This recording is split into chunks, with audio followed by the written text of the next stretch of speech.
impeachment kay VP Sara mukhang sisimulan ng iproseso, sabi ni Harry Roque. Pakinggan natin to ha. Akala ko ba galit ng mga taga Davao sa Banateros? Bakit pag nagsalita mga utak dilis? Oo nga, ang sakit nun, brothers travelers. Ang sakit nun. Mantakin mo, Duterte. Duterte, ganun ka ng ganun. Tapos biglang putya Duterte, sasabihan ka na utak dilis. Ang ina niyan, ang liit nun. Ganito lang kaliit yun, oh. Yung utak ng dilis, utak papayag ganun. Utak na yung dilis, ang liit na nga nun. Yung utak nun, sobrang liit pa. Check Arsubal. Dalaw ako mamaya sa live mo. Jay, wag ka na pumunta dun kay Jay. Oo, wag ka na pumunta dun. Dito mo na ibuhos lahat yan. Sabi ni Jay Guevara, gago ka musdada. Oo, di ba ang sakit-sakit nun? Ang sakit-sakit nun na putang ina, die hard. Tapos sabi pa nila, oh, tinatakwil na daw namin si Inday Sara. O sige na nga. Tinatakwil na kami ni Inday Sara. Tinatakwil na namin si Inday Sara. Hindi daw kami Inday Sara supporter. Okay lang. Basta hindi sinabi ng mga Duterte na utak dilis kami. Utok bulinaw. Hindi ko talaga alam yun, promise. Hindi ko na, siyempre tinanong, Sir Bok, ano ibig sabihin nun? Hindi ko na tinanong yun. Basta sabi ko, tatanong ko na lang sa inyo. Eh, kita na intindihan nyo naman.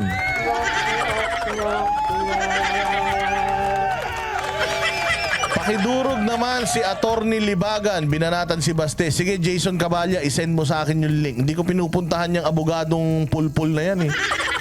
Tayo na, mas marami pang sinasabi yan kaysa sa kaso niya.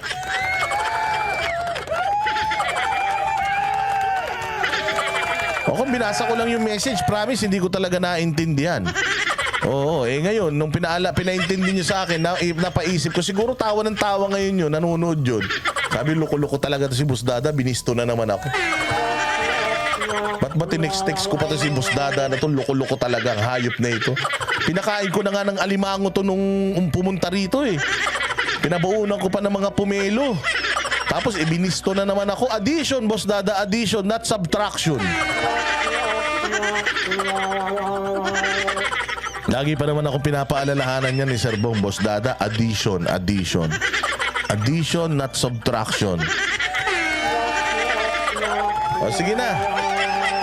So pag-usapan natin itong malupit na issue na ito, yung impeachment kay Inday Sara. Sa anong kaso, hindi natin alam.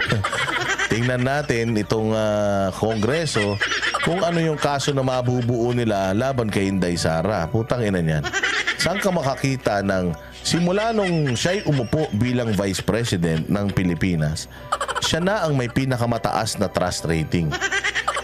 Nung siya ay naging Department of Education Secretary at NTF-ELCAC, I think advisor yata niya sa NTF-ELCAC or chairperson or something, putya siya ang pinakamataas ng trust rating.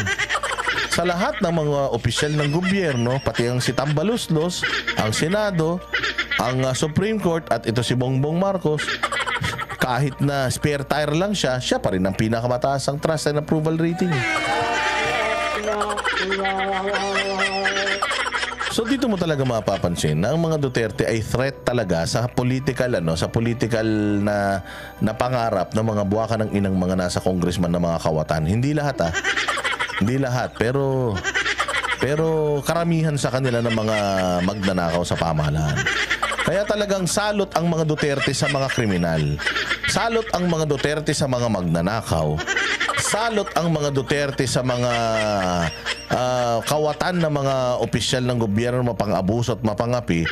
At lalong-lalong salot ang mga Duterte sa mga utak bolinaw. Utok.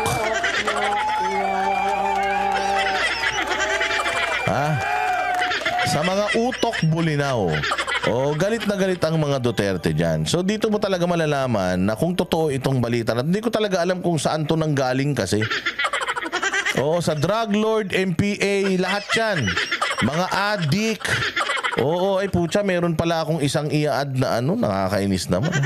Meron akong i-add na picture pala dapat. Oo, wait lang meron akong i-add na picture. Speaking of adik, mamaya pag-usapan natin to. baka ma-interview natin si Sir Robin daw mamaya. Galing. Sana. Oo, sana maano natin, ma-interview natin si Sir Robin Padilla. But anyways, yun na nga katulad na sinasabi natin. Speaking of drugs, Diego Latigo, anong masasabi mo dito sa ano na to? Ipakita ko na lang sa inyo kasi hindi ko pala hindi ko na i-add dito sa aking tawag diyan OBS. Ito, anong masasabi nyo dito sa picture na to? Ang sabi dito, PNP new drug campaign targets sources, not pushers. So ang tinatarget daw ngayon ng bagong drug campaign ng gobyerno, which is kasi yung kay PRRD ang drug campaign ni PRRD direkto sa mga laboratorio. Direkto sa mga laboratorio, direkto sa mga shipment, lahat ng mga laboratorio binuwag, pababa, papunta sa mga pusher.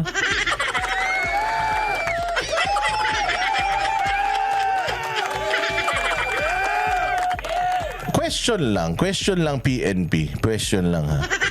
So ang sinasabi nyo dito na ang drug campaign ninyo ay ang target nyo ay source, hindi pusher. Yun ang target nyo, source. So yung pusher hindi nyo target. Yung mga street vendor hindi nyo target. Jean Saringgumba. Maraming salamat, Boss Da, sa lahat ng bisdakeros. Nakaaway nyo. Kasi, ano yan? Nakita kita sa Banat by page ni Banat. Si P, ano ba yan? Ang gulo-gulo.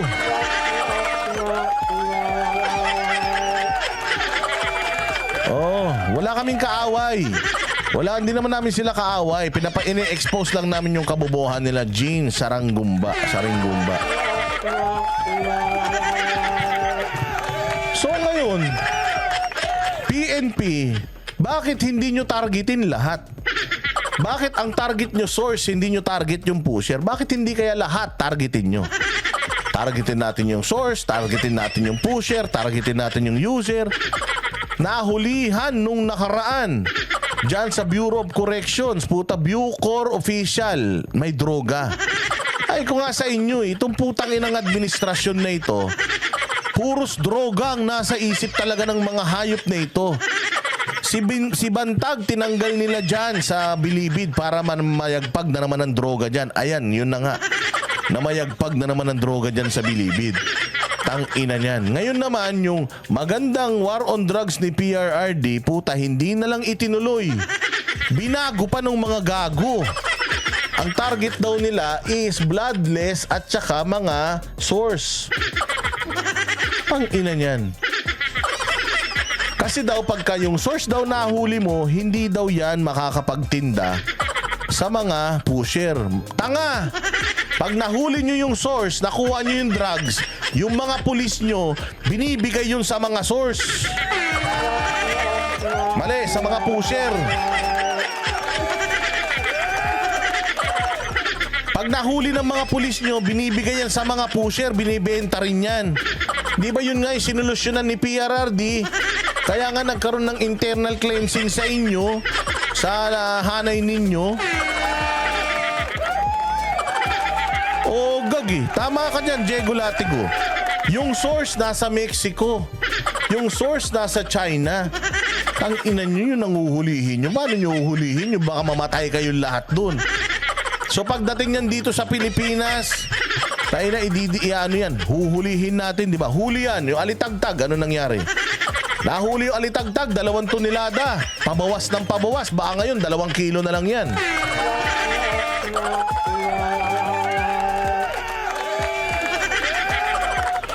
So katulad no, nakuha 2 tonelada, tapos nabawasan, saan napunta yung iba?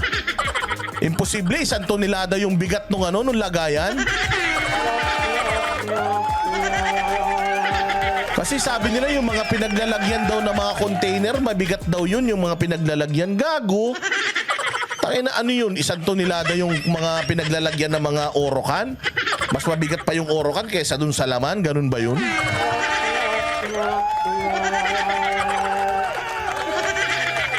Di ba? O yung nawawalang mga nawawalang mga droga daw dyan sa Alitagtag. O asan na yun? Nasa pusher na dito sa Pilipinas. Hindi nila target ang pusher. Tangina niyan. Patay tayo dyan. Mauubos talaga Pilipino pag ganyan. Kaya kahit yung presidente natin nakaganon sa Independence Day, puta, merong dito merong tawas Sabi ko nga, yung tawas nilalagay dapat sa kilikili yan, hindi sa ilong Walang hiya talaga naman, So alam mo talaga na ito si Marbil. Itong si Marbil talagang merong maluwag talaga tornilyo sa ulo niyan. Takin mo yun ang nila, yun ang, pati si Bongbong nakakainis din Pantakin mo yun ang target nila, mga source, hindi daw pusher. Tayo na yung source nasa ibang mga planeta.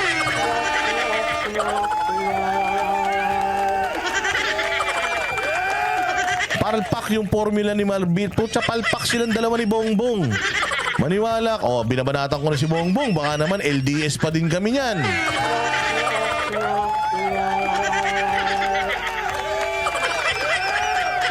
Mga hayop na yan, So yun ang sinasabi natin na putan daming kalokohan dito sa Pilipinas talaga. Pero ito si Inday Sara, taragis yan. Yan ang pinupuntirya nila. Yan yung maayos nagtrabaho. Sabi ko nga sa inyo, niya, nasa impyerno na sana tayo ngayon Kung si Inday Sara, hindi lang nila kasama putya yan. Ngayon si Inday, i-impeach na sa anong dahilan? Meron ba siyang korupsyon and such? 125 million na inispend niya ng ilang May reklamo ba sa ombudsman? May reklamo ba ang May kaso ba siya tungkol doon? Wala naman. Ang dapat na hinahabol ninyo, yung 1.4 billion na flood control project.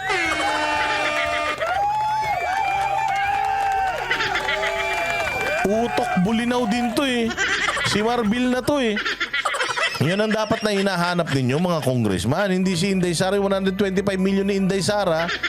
Tayo na ilang araw. Samantalang ito araw-araw, bantakin mo 300, 400 billion per year. Sa flood control project na putang ina yung baha ngayon nag-improve na. Nag-improve na baha. Boss Dada, nag-improve na. Putya, hindi na po siya mababa, mataas na, lagpas tao na. Sobrang galing nila. Sobrang laki ng budget, 1.4 billion per day. Sa sobrang laki ng budget na improve po nila yung baha sa Pilipinas. Dati pong hanggang tuhod lang, ngayon lagpas tao na.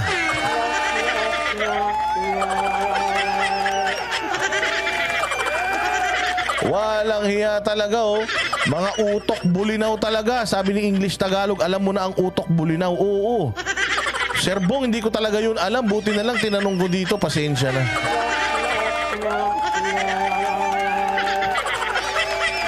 Sa bagay, Marky, kahit bumaha naman dito sa Pilipinas, maraming lulutang.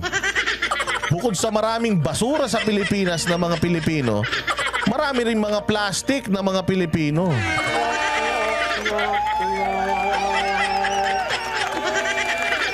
Yun ang proyekto nila, pataasin ang baha. Oo, puta, sa susunod dyan yung baha. Tayo na, baka hanggang 3 palapag na ng bahay. Kaya maraming nagtataka sa maraming lugar na bakit konting ulan lang, baha na agad. Paano? Nasa bulsa nila yung pera.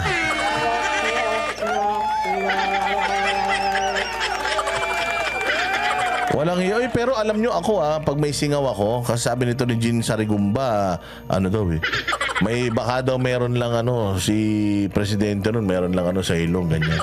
Meron lang pulbos na ganun. Baka meron siya ditong kulugo na gustong mamatay. Pero ako pag may singaw ako, yan din ang nilalagay ko tawas. Ang pangit ng lasa niyan. So ngayon etong impeachment na ito ni Inday Sara, hindi natin alam kung and alam naman natin na kapag ka ng impeachment, kailangan pa ng Senado.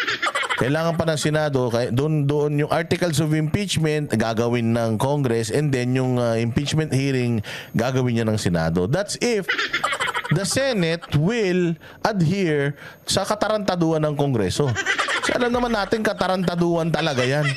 Ay, ina niyan. Saan ka makakita ng pinakamagaling na sekretary tapos impeachment? Mga tanga.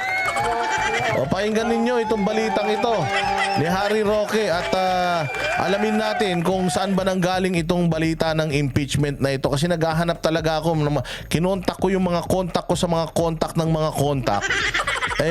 Hindi talaga matrace kung saan galing itong impeachment na ito. Umugong lang yata ito. Tapos ibinalita na ng mga kasamahan natin. So tingnan natin kung ano ba talaga ang totoo rito. Ang Senado sa isang legal issue na nandoon na, nakabinbin na sa Korte Suprema. Hindi ba dapat antayin muna yung resulta noon dahil yun naman ang katungkulan ng hudikatura. No?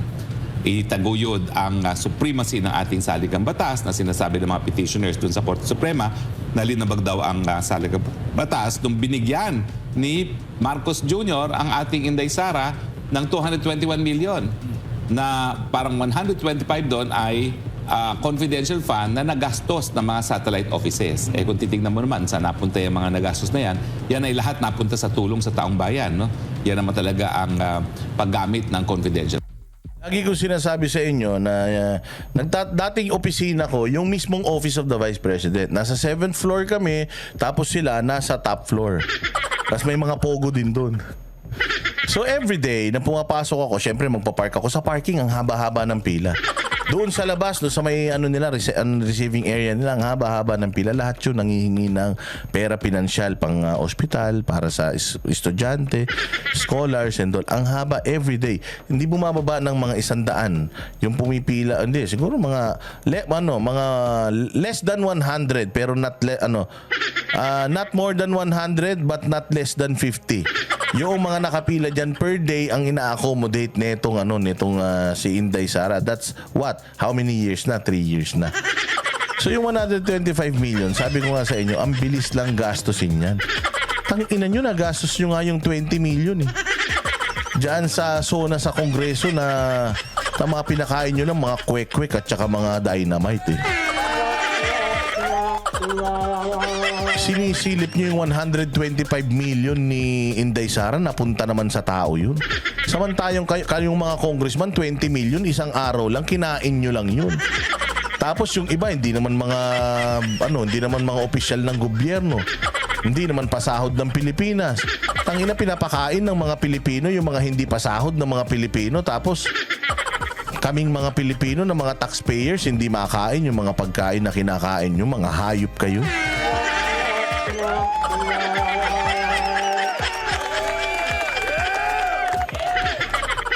Diba? May pag-giveaway pa. Saan ka makakita? So sinisilip ninyo si Inday Sara na nagtrabaho na yung pera na ibinigay nyo nasa loob ng 1 buwan kailangan niyang gastusin, ipinamahagi niya sa kanyang mga satellite offices dahil maraming mga pumipila sa mga satellite offices niya.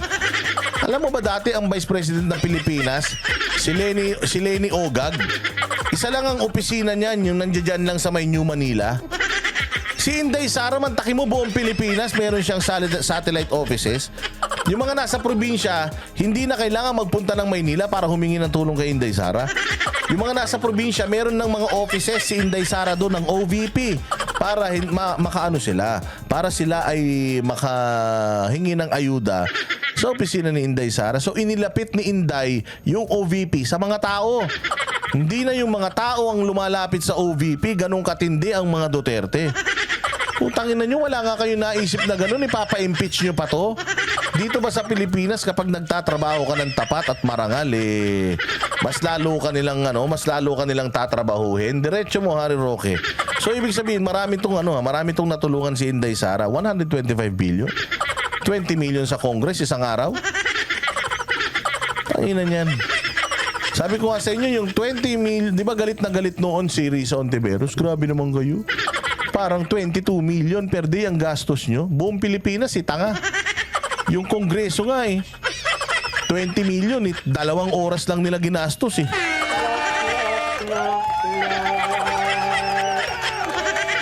Diba? 20 million in one. Alam mo ba si PRRD, ang ginastos niya sa zona niya, 250,000. Kada zona, ilang milyon lang yun sa loob ng 6 na taon. Sa parang lumalabas, 1.5 million lang ang ginastos niya sa 6 na taon na zona niya. 1.5 million versus 20 million nyo na isang oras nyo lang ginasta, mga hayop kayo.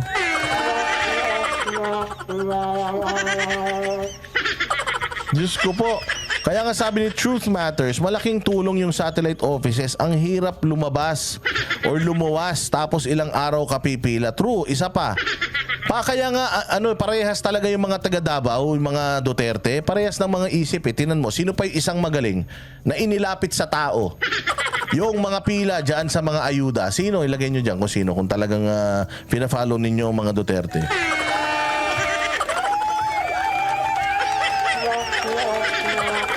Sino pa yung isang politiko na inilapit sa tao? Yung serbisyo. Ayan, Diego Latigo, isa kang mahusay. Senator Bongo. Gumawa si Senator Bongo ng napakaraming mga malasakit center. Para hindi na kayo pumila, one-stop shop po yan. Imagine ninyo, sa normal na buhay, sa buhay na binigay sa atin nila Pinoy at ng mga predecessors ni Pinoy, ang ibinigay nila sa ating sistema is, pupunta ako sa PCSO, pipila ako doon, mamamalimos ako. Pagkatapos noon, pupunta ako sa DSWD, sa opisina nila, sasakay ako ng jeep, bus, tricycle, para makahingi ako ng ayuda sa DSWD. Pupunta pa ako sa ganito, sa PhilHealth, para asikasuhin yung papeles ko. Pupunta pa ako sa SSS, para asikasuhin yung ganito. So, napakaraming proseso para lang makahingi ka ng ayuda. Para lang makatulong sa pagpababa ng mga bill ninyo sa ospital. Ang ginawa ni Senator Bongo, gumawa ng daan-daang malasakit center sa buong Pilipinas. Imagine, sa isang lugar, maayos mo na lahat 'yan. DSWD, Indigent, PhilHealth, SSS, PCSO, lahat na ng pwedeng hingan. Sa isang stop lang magagawa mo na. So ang daming natulungan ng mga pobreng mga Pilipino na may mga mahal sa buhay na nasa ospital, etong proyekto na to ni Senator Bongo. One stop shop, tama. Habang humihingi ka ng ayuda, dahil one stop shop yan, baka magkatinginan pa kayo ng katabi mo, magkatuluyan pa kayo. Diba? So nakahingi na kayo ng tulong, nagkatuluyan pa kayo. Saan ka pa?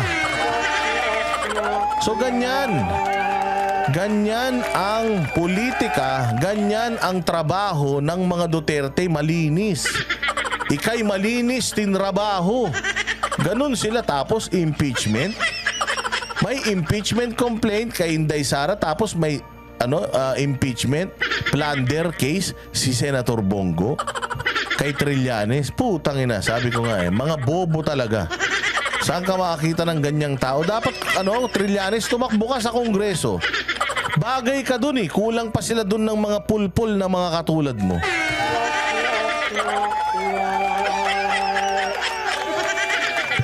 Sige, diretso natin to. Fan. Marami pa raw mga ibang mga basihan ang isasama nila dyan. Nandyan yung sa procurement daw ng ghost textbooks. No? Ang alam ko, napakaingat ni BP Sara pagdating dyan sa procurement sa DepEd. Dahil nga nung siya'y pumasok, meron ng iskandalo na tungkol sa laptop na kinabilangan pa nga nung chair ng Committee on Appropriations sa si Zaldico, pero wala naman nangyari. No? Magkaroon lang ng ingay, wala naman nangyari. Ewan ko kung meron talagang makakasuhan dyan. At ang alam ko, pagdating sa procurement ng mga computers, talagang kinuha niya ang tulong ni Secretary Ivan Uy. Hindi siya pumayag na magka-bidding na ang specifications ay hindi aprobado ng DICT. Kasi nga nagkakaroon ng overprice dahil nga doon sa specification. Minsan mahal talaga yung makina, pero mura naman yung operating system na ilinalaga. Anak ng tinapay. Si Lizalde ko na naman. Ay nako. Pwede nyong isisi lahat sa mga Duterte. Pwera lang drugs at saka corruption. Sila yung numero unang lumalaban sa corruption. Sila numero unang lumalaban sa corruption, tapos sasabihan mo na mga corrupt sila? Hayop na yan. Ay, naku po. Talaga naman. Ibang klase talaga itong mga congressman na ito.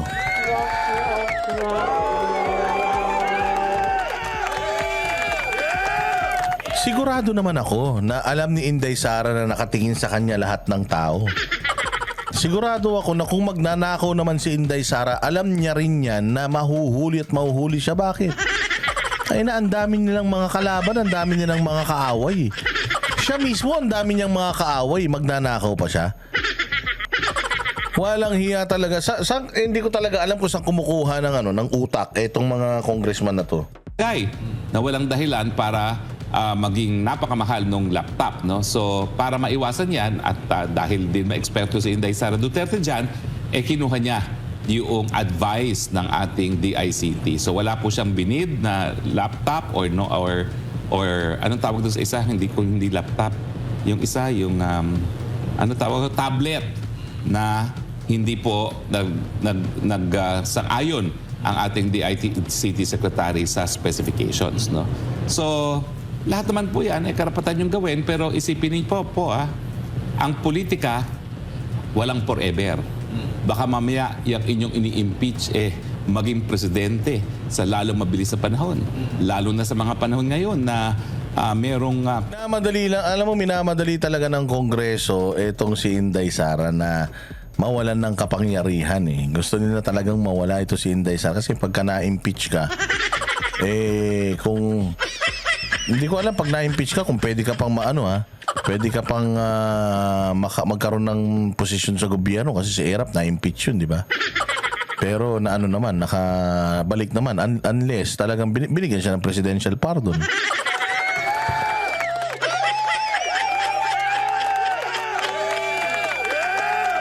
So, minamadali nila to si Inday Sara na mawala na talaga sa landas nila. Pero hindi kasi nila hindi nila naiisip na pagdating ng November, pasahan na ng Certificate of Candidacy. Tangina itong mga congressman na ito, marami sa kanila mga last termers na. Yung ibang mga congressman dito, baka hindi na manalong mga hayop na yan. So, kaya minamadali nila na habang may nasa kapangyarihan pa sila, masimulan na nila ito. Para bago pa sila mawala sa mundo ng politika. Grabe naman kayo. Bago pa sila mawala sa mundo ng politika dahil magtatapos na yung termino ng iba dyan, yung iba dyan baka talunin na sila dahil nalaman na yung mga pagnanakaw nila sa mga distrito nila. Kaya wala na mag-aasikaso. Kaya ngayon pa lang habang kumpleto pa yung mga santanas dyan sa Congress, ngayon pa lang lulutuin na nila to. O kaya ewan natin kung ano mangyayari dito because again, ang Senate, terrible ang Senate pagdating sa pagpapatulog ng mga kaso. Halimbawa, may dinesisyon na ng Congress. It's always the Senate ang magsasabi whether ipaprioritize nila yan or not. And you know naman, in Senate, nandiyan si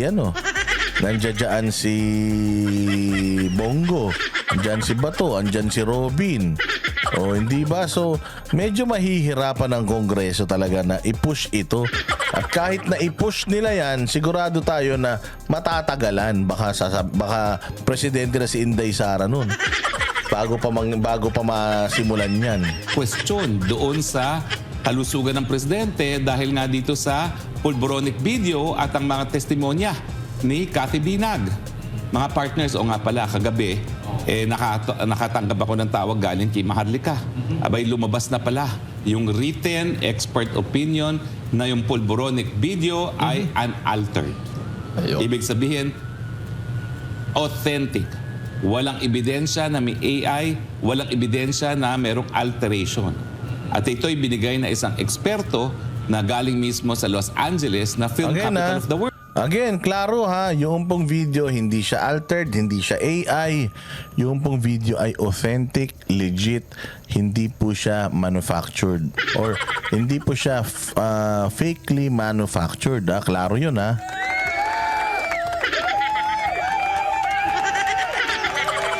Now, our question is, who is in that video?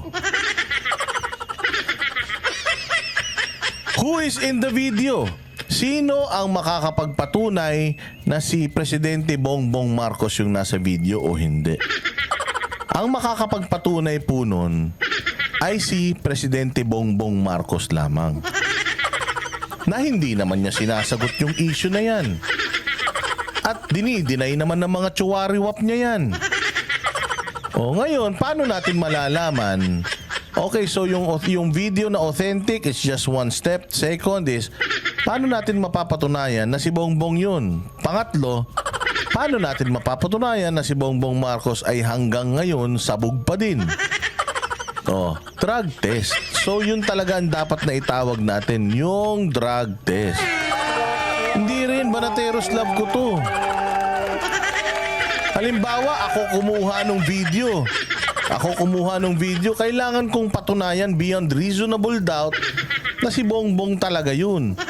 Hindi si Bongbong talaga yun. Si Bongbong talaga, hindi pwedeng ganun. Kailangan, mayroon kang ebidensya bukod dyan sa video na yan. Paano ko malalaman na ikaw yan?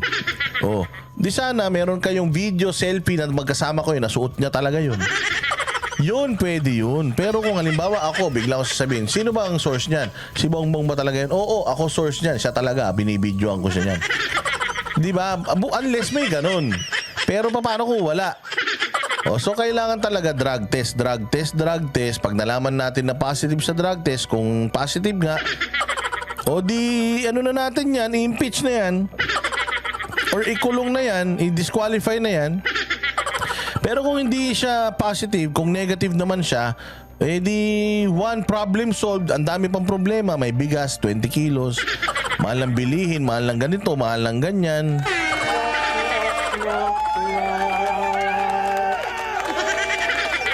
Need natin ng tao kung sino ang kumuha ng video. Hindi rin kahit si Silcioson lumabas yung kumuha ng video at sabi niya na ako yan. Ako kumuha niyan. Kung wala pa siyang other supporting evidence that will prove na that is indeed BBM, kasi paano mapapatunayan na si BBM yun? Aminin niya or DNA test. Paano may DNA test? Yung nasa video, di ba? Kasi ang pinapatunayan ng video na yon is itong video na to ay hindi peke. Pero hindi nun sinasabi na si Bongbong Marcos yun.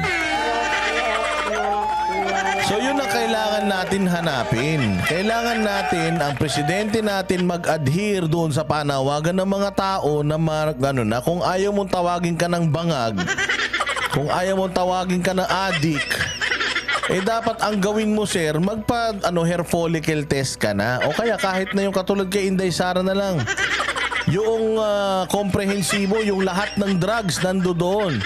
Kasi kapag nag-negative ka doon, ibig sabihin, safe pa Pilipinas. Ibig sabihin, hindi addict yung driver ng bangka natin. So mahirap talagang patunayan yan. Cecil Sioson, itong video. Kaya nga sabi ko nga sa inyo, hindi namin masyadong pinipick up itong video na to for one reason. Ano yung reason na yun? Alam nyo yan, sigurado lagi kong sinasabi kung talagang nanonood kayo dito. Bakit hindi namin masyadong pinansin itong bangag video na to, itong cocaine video? Bakit?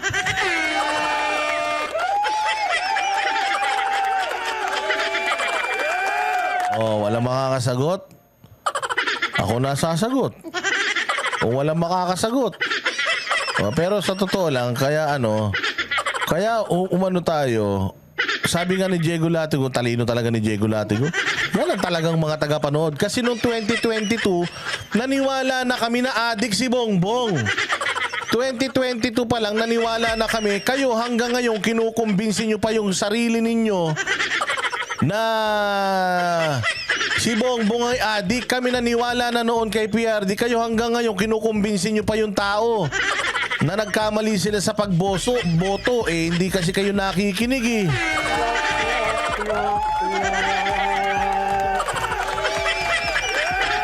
So kung talagang DDS kayo, dapat sumunod kayo kay Tatay Digong. Kaya nga sabi ko sa inyo, si PRRD, noong sinabi niya yan, si Banat Bay nag-switch to Isko. Nag-switch to Isko si Banat Bay, nagsunuran yung mga tanga na yan. Sila Bisdak. Kaya nga sila switch to Isko eh. Dahil yung pinuno ng mga vlogger ng DDS na si Banat Bay, nag-isko. Kaya karamihan sa mga nagfa-follow kay Banat Bay, nag-isko. Sabi ko naman sa inyo, mga lintayan eh. Kung nasa ng Banateros, nandoon lang naman yan eh. Kung ano yung mga pinagtitinikan ng Banateros, yun lang din naman ang kinakain ng mga yan dati.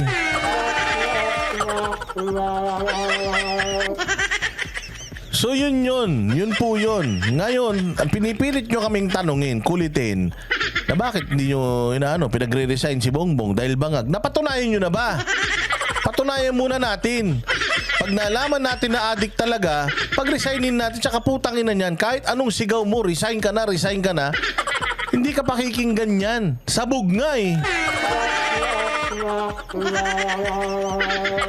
So ang gusto nila mangyari, ang sukatan ng pagiging makabayan ay manawagan ka na mag-resign si Bongbong. Ang ina niyan, unang-una sa lahat, kung hindi nyo binoto yan, di sana hindi nyo pinagre-resign yan.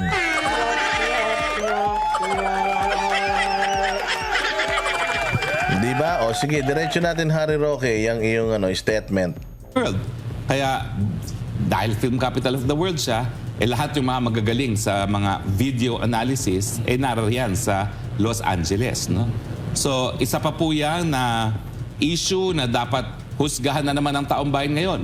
Marami kasi na naniniwala na, parang tanggap na nila na gumagamit ang presidente, pero siyempre, pinagdududahan pa rin yung video.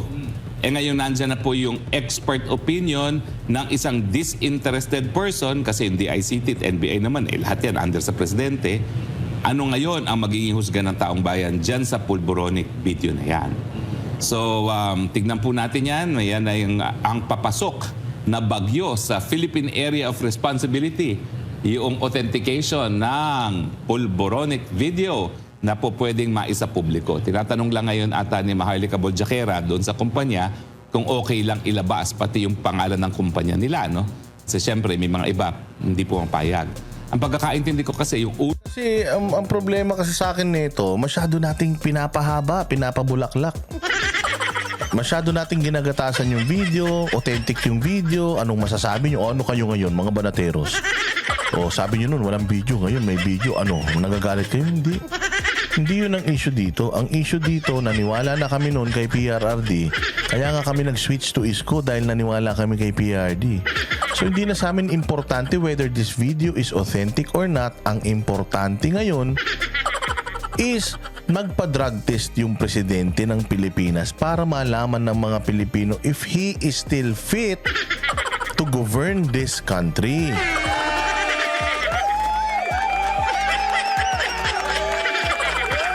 Di ba? Yun lang naman po yun.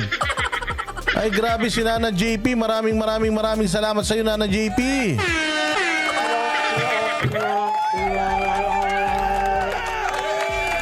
Oo, Nana JP, salamat sa iyo ha. Sa iyo pala nang galing yun eh. Hindi, sinabi ko na dito kahapon, nagpasalamat na ako sa iyo, Nana JP. Maraming salamat sa iyo, Nana JP ha, sa iyong pajika siya yesterday.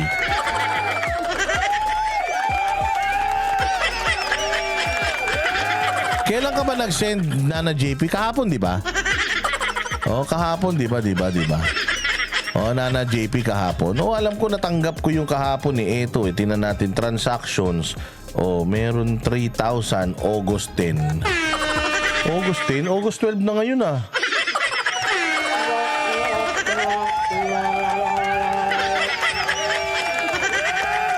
Noong August 10 ba to, Nana JP? Patay tayo dyan. Kung ngayon ka nagpadala, wala pa. Pero kung noong August 10 nagpadala ka, natanggap ko yan. Anong Olympics? Oo, Nana JP. Nagpasalamat nga ako sa'yo. Salamat, Nana JP. Mabuhay ka. Naka-ano yun? Naka-account kay Anharot yun. Siya kasi yung nag-accounting eh. Oo, maraming salamat. God bless you.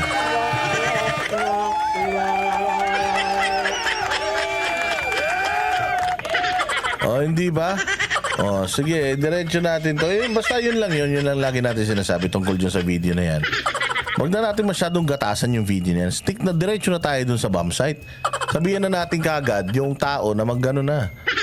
Kasi unang-una sa lahat, hindi naman natin ma-assure. Even ikaw, Harry Roque, even si Maharlika. Dininay na ni Maharlika na si BBM yun. Ang sabi nga niya. Hindi ko naman sinabi si BBM yan. Let the people decide. So nasa paniniwala na ng tao kung si BBM yan o hindi. So magulo. May naniniwalang hindi, may naniniwalang peke, may naniniwalang siya. So magulo. Bakit na lang hindi na natin pag-isahin? Manawagan tayo lahat. Di pa drug test. Dalhin natin yung drug testing dyan sa Diyan sa St. Luke sa bahay mismo nila.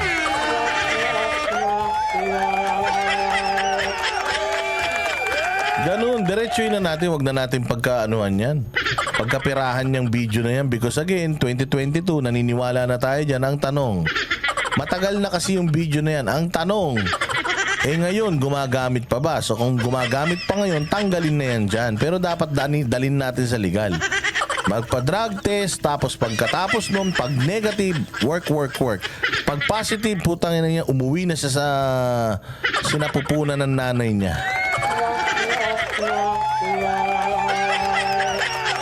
Diba, sabi nga ni Diego Latigo, dali nyo na yung aparato. Pag humindi pa rin, alam na. Napakadali naman yan, bongbong. Ibubunutan ka lang naman ng buhok. Pakasimple naman yan. Hindi ka naman magtatagal dyan eh.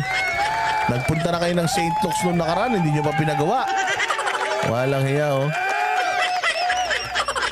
Boss Dada, pwede bang dyan ako magpadala ng GCash mo para ikaw na lang magpadala sa KOJC? Ay, wag na ma'am.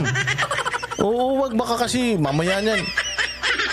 Tanungin ko muna yung mga taga KOJC kung sino sa kanila yung pwedeng tumanggap ng any donation coming from any private individual. Ayaw kong mapupunta sa akin yung pera na yan kasi mamaya mapunta sa akin yan tapos biglang magastos ko pa yan, malaglag ko pa yan, mawala pa yan. Problema ko pa yan. Ayaw ko talagang humahawak ng pera na hindi para sa akin. Kung para sa iba, tanungin natin kung ano yung pwede nilang nating pagpasahan nung mga donasyon nyo para sa mga kabataan doon sa Children's Joy Foundation.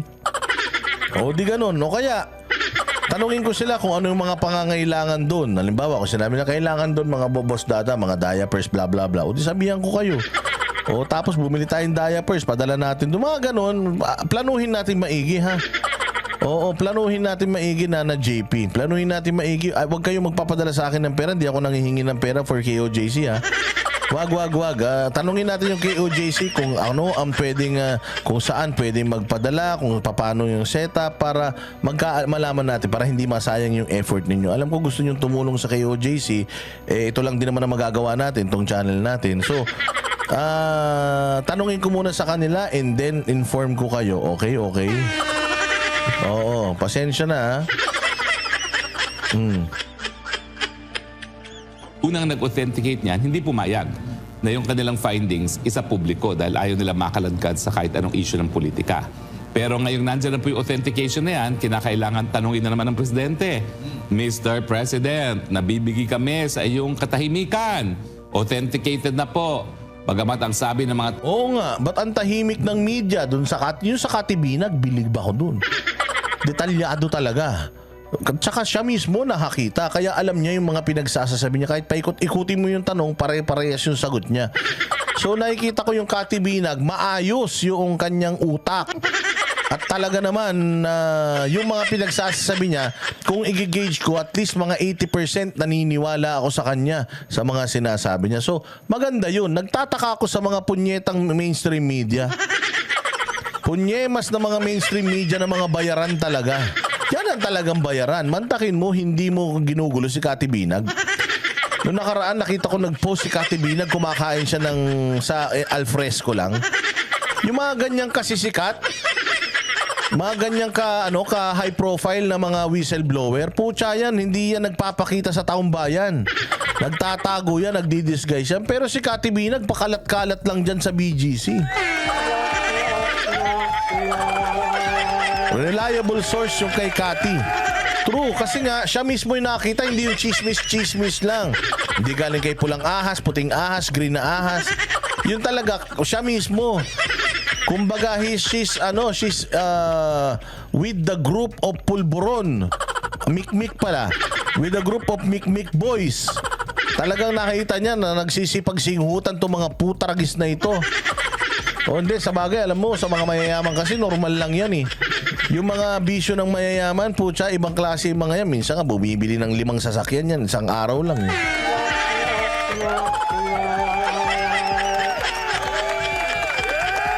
I wouldn't say straight from the horse's mouth. Kasi, ang horse's mouth is yung person that is using with the users. With the other people. Yung mga kasamahan niyang mga mikmik boys. Oo, kung halimbawa ako, sumisinghot tayong dalawa, Diego Latigo, sa kwento ako, yun. Oo, pero yung kay Kati Binag, kahit papaano, pero talagang ano siya, talagang na, ano niya, na, tawag dyan? Nakita niya mismo yung mga nangyayari at talaga namang alam na alam niya yung mga nangyayari. Kaya sobrang credible nitong tao na to. Now, mainstream media, ano na nangyari sa inyo? Bongbong Marcos, ang ingay-ingay mo nung si Pastor Kibuloy, galit na galit ka, gigil na gigil ka. Si Abalos, nung lumabas tong video na to, dahil sure siya na peke ito, meron pa siyang mga studies na ginanap. Pero etong kay Kati Binag, putang ina, wala silang magawa. Wala silang masabi, wala silang rebuttal, as in wala. Hindi nga nila kinakasuhan tong Kati Binag na to eh. O kasi nga, pagka nagsampa, kapag dinimanda mo yan si Kati Binag, kailangan mo sagutin yung kanyang mga patotsyada. Siyempre, you have to say no. Hindi po totoo yan. Maniwala kayo, hindi totoo yan. Then saka siya pwede mag-file ng libel case against the person. Pero mukhang plano talaga nila na patahimikin lang itong issue na to. Tao nyo sa DICT at sa NBI na deepfake, ito na po ang expert opinion na isang dalubhasa, na isang dayuhan, na wala pong pakialam sa politika ng Pilipinas, na nagsasabi, totoo, unaltered ang pulboronic video. Paano na po yan? Siguro naman po, ibibigay nyo na ang katotohanan sa taong bayan. Madali po magpasinungaling, sabay hair follicle test nang mawala na pong issue. Pero kung kayo aamin, ang tingin ko naman po, ang mga Pilipino, mapagpatawad. Yung minsan po, naalala nyo, si Gloria Macapagal Arroyo. Hindi pwede. Napakatindi na. Hindi pwede. Hindi natin pwedeng patawarin yan, Harry Roque. Yung halimbawa, umamin siya. Gumagamit siya noon, pwede natin patawarin. Pero yung aamin siya ngayon, na gumagamit pa rin siya ngayon, putang ina, walang kapatawaran yan. Dapat talaga tanggalin sa posisyon yung mga iuwi na sa Ilocos yung mga magkulong na sila dun. Nang nahuli ebidensya sa kanya, hello Garci. Pero siya ay I am sorry. At ngayon, naging kongresista pa at nung minsan ay naging House Speaker pa after the I am sorry. So ang importante lang po sa Pilipino, magpakatotoo. Sabihin ang katotohanan at po pwede naman po magpatawad, lalong-lalo na kung magko-commit naman po na magpapagamot. Dahil ang drug addiction, ayon po sa World Health Organization, ay isang serious illness. At partner, dahil yan po ay serious illness, no, kapag umamin ng ating presidente, abay kinakailangan talaga ibigay ng kompleto ang estado ng kalusugan ng presidente. Yan po ay ayon din sa ating salagang batas. At habang hindi siya nasa tamang estado ng kalusugan para mamuno, pwede naman maging acting lang. Acting president, hindi naman ibig sabihin forever hindi rin siya maging presidente. Siguro after rehab, pwede naman bumalik muli, no? Dahil ang Inday Sara naman come on. Talaga naman po hindi naman yan gahaman sa kapangyarihan. Nagbigay nga sa inyo para maging presidente. Kung di naman siya nagbigay, siya ngayon ang presidente, di ba? So, ang importante, kalusugan. Unahin ang Talaga kalusugan. si Harry Roque, oh. Inano ni Harry Roque, tawag dito, binobola mo pa si Bongbong, parang bata, Sige na, promise kapag umamin ka, Bongbong Marcos, promise, hindi ka namin ipagkakanulo. Makakabalik ka pa rin, promise. Oh, promise makakabalik ka pa rin, wag kang mag-alala. Walang iyan yan. Ginawang bata si Bongbong eh. Anyways,